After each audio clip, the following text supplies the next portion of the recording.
Agarang naapula ang sunog na sumiklab sa isang bahagi ng PNP General Hospital sa Campo Crame nitong August 24, 2025 matapos ang mabilis na aksyon ng pinagsanib na puwersa ng Philippine National Police at Bureau of Fire Protection.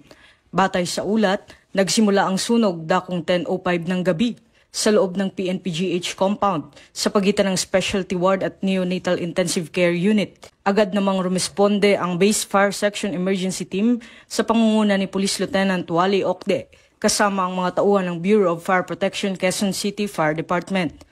Mabilis na isinagawa ang systematic fire suppression operations gamit ang tactical hose deployment at iba pang firefighting techniques.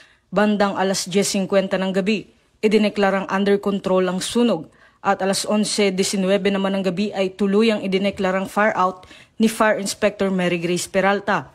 Walang naiulat na nasaktan o nasawi dahil agad na nailikas ang lahat ng pasyente at kawani. Tinatayang nasa 360,000 pesos ang halaga ng pinsala.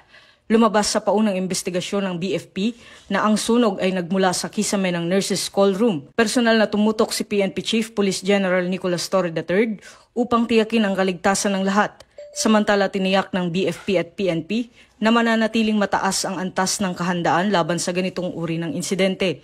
Ang pangyayari ay nagsilbing paalala ng kahalagahan ng koordinasyon, malasakit at mabilis na pagtugon sa oras ng sakuna. Isang patunay ng tunay na serbisyo at dedikasyon ng mga lingkod bayan.